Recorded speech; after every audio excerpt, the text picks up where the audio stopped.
ایک اس قیدی کے تابوت کی زیارت فرمائیں گے جس کا کوئی جنازہ اٹھانے والا نہیں تھا.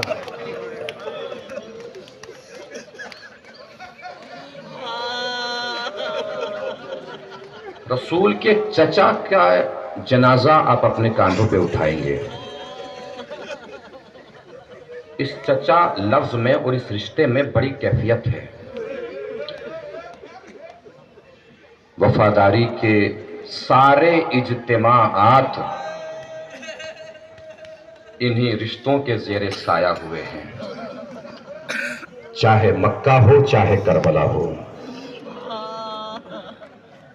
کتنی تکلیف تھی رسول کو چچا کے جانے کی کہ جس سال میں گئے ہیں اس سال کو رسول نے عام الحزن کہا ہے، غم کا سال.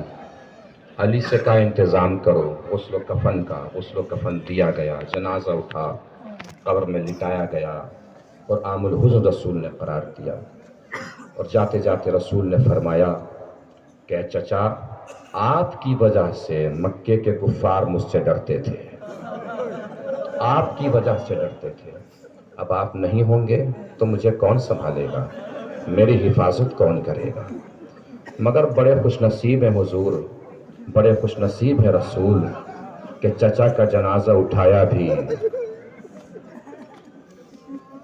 کربلا کے چچا کو دیکھیے، وہ چچا جو سکینہ کا چچا تھا. دو معصومین کے القاب ہیں باب الحوائج. ایک امام موسی کاظم کا لقب باب الحوائج ہے، ایک سکینہ کے چچا کا لقب باب الحوائج ہے.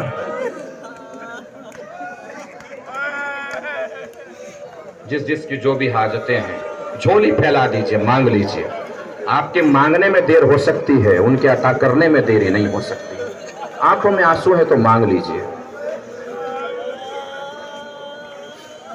مولا عباس کی بارگاہ میں ایک عالم بیٹھے ہوئے ہیں.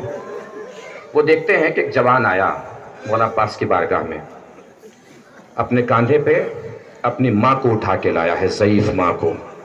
اللہ جن جن کی مائیں بیمار ہیں سب کو صحت و سلامتی عنایت فرمائے، سب کو شفا یاب فرمائے. آ کے مولا عباس کی جالی کی طرف دیکھ رہا ہے. وہ عالم بیٹھے ہوئے دیکھ رہے ہیں اس منظر کو کہ مولا محلے والوں سے کہہ کے آ گیا ہوں کہ آپ کی بارگاہ میں جا رہا ہوں. مولا خالی ہاتھ نہیں جا پاؤں گا، گیا تو کیا منہ دکھاؤں گا. وہ عالم بیٹھے، انہوں نے کتاب اپنی بند کی، اٹھے ماں کے قریب پہنچے، دیکھا کہ ماں نہیں بلکہ جنازہ پڑا ہوا ہے. ان عالم دین نے کہا اس جوان سے کہ بیٹا آپ جا کے غسل و کفن کا انتظام کیجئے، وقت وفات قریب ہے آپ کی ماں کا. وہ عالم فرماتے ہیں کہ اس نے مجھے اس نظر سے دیکھا کہ میں اندر تک کانپ گیا. اور اب جملہ سنیے گا، اس کا جملہ نہیں یقین سنیے گا، یقین. اس نے عالم کے چہرے کو دیکھ کے کہا کہ میں آپ سے مانگ رہا ہوں، میں جس سے مانگنے آیا ہوں اس سے بات کرنے دیجئے مجھے. تھوڑی دیر گزری، کوئی اس نے تبدیلی ماں کی صحت میں نہیں دیکھی تو وہ جالی کے پاس گیا. جالی پکڑی، اس نے پکڑ کے کہا مولا آیا تو تھا آپ کے دربار میں، مگر آپ کے دربار سے شاید مل نہیں پائے گا. نجف جا رہا ہوں آپ کی شکایت کرنے کے لیے.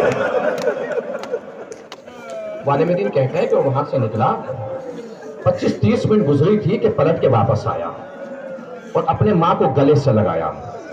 میں نے دیکھا کہ ابھی جو ماں ایسا لگ رہا تھا کہ جانے والی ہے، رخصت ہو جائے گی، اٹھی، آنکھیں کھولی اور اس نے پانی مانگا. میں تھوڑی دیر تک خاموش بیٹھا رہا وہاں. جب یہ منظر گزر گیا تو میں نے اس جوان کو بلایا کہ بتا تو صحیح کہ ہوا کیا ہے. کہ میں چلا تھوڑی دیر، جب راستہ طے کرتے ہوئے مجھے ہو گیا تو میرے سامنے ایک گھڑ سوار جوان ظاہر ہوا. اس نے پوچھا کہاں جا رہے ہو؟ میں نے کہا نجف جا رہا ہوں. کیا کرنے جا رہے ہو؟ کہ مولا عباس کی شکایت کرنے جا رہا ہوں. کہ اتنی چھوٹی چھوٹی باتوں کے لیے آقا کو پریشان کرو گے؟ کہ چھوٹی بات نہیں ہے، میری ماں کا مسئلہ ہے. کہ جا واپس جا، تیری ماں ٹھیک ہو گئی. میں نے کہا میں واپس گیا، پتا چلا کہ میری ماں ٹھیک نہیں ہوئی تو مجھے یہ راستہ دوبارہ طے کرنا پڑے گا نا. میں کیسے آپ کی بات پہ یقین کروں؟ وہ گھوڑے پہ سوار تھا جوان، اس جگہ کہ چل ایسا کر میرے گھوڑے پہ بیٹھ جا، میں تجھے کربلا پہنچا دیتا ہوں۔ میں تھوڑی دیر تک انتظار کرتا رہا یہ سوچ کے کہ گھوڑے پہ بیٹھوں گا کیسے جب تک یہ سہارا نہیں دے گا۔ مجھے وہ انتظار کرتے ہوئے دیکھا تو جوان نے پلٹ کے پھر سوال کیا، بیٹھ جانا کیوں نہیں بیٹھ رہا ہے؟ کہا پہلے اپنا ہاتھ بڑھاؤ جبھی تو بیٹھوں گا۔ اس جوان نے پلٹ کے جواب دے، کچھ بھی مانگ لے بس میرے دربار سے میرے ہاتھ نہ مانگ، اس لیے کہ کربلا کے بعد میں کربلا کے میدان میں میرے ہاتھ پہلے ہی میری بھتیجی میں قربان ہو گئے۔ آئیے دیکھیے رسول اکرم حضور پاک آپ کے چچا کا جنازہ اٹھانے کے لیے سکینہ کے چچا کے جیسا مسئلہ نہیں ہے، منظر نہیں ہے۔ کتنے لوگ یہاں پہ جمع ہیں جو آپ کے چچا کا جنازہ اٹھانے کے لیے اپنے کاموں پہ برقرار ہیں۔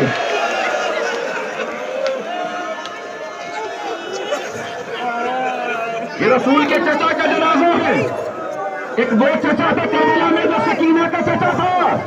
سکینہ تیرے خیمہ پہ انتظار کرتی رہ گئی، چچا نہیں آئے تو صرف عالم آیا تھا۔ اللہ آپ کی زیارت کو قبول فرمائے۔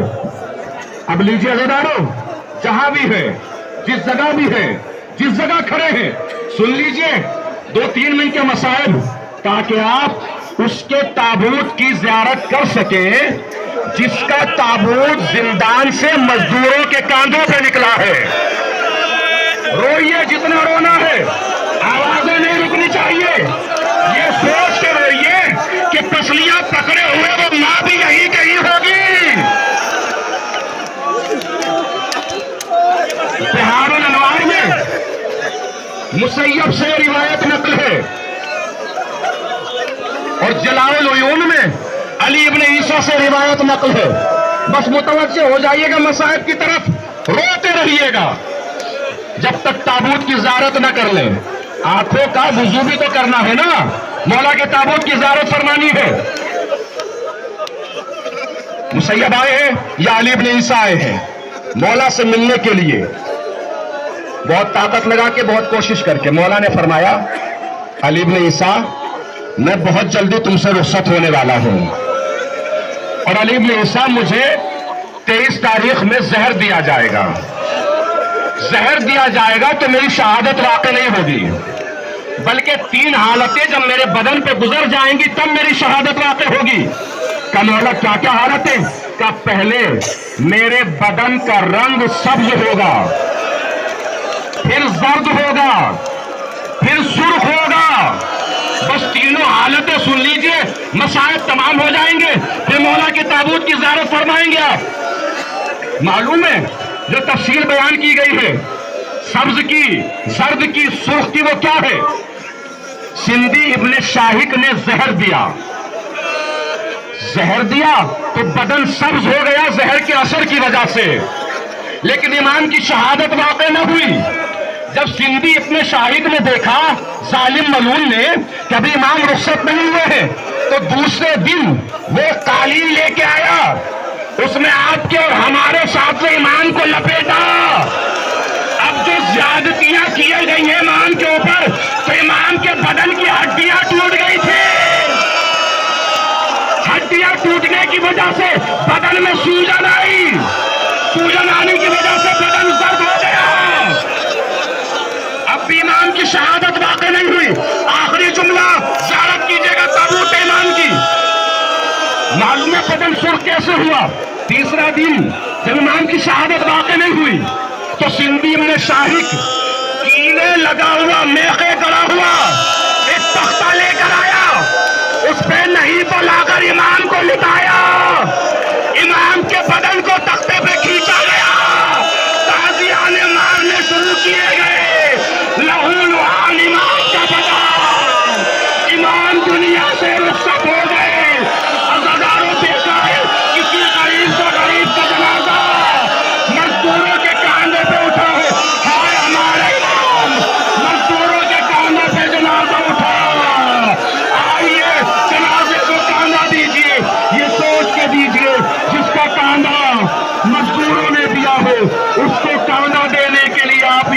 تشریف لائے ہیں. شہزادی آئیے دیکھیے جس شہید کے لیے پورے بغداد سے آپ آواز دے رہی تھی, اس شہید کے جنازے کو کاندھا دینے کے لیے کتنے عزادار یہاں تشریف لائے ہیں.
یا اہل البغداد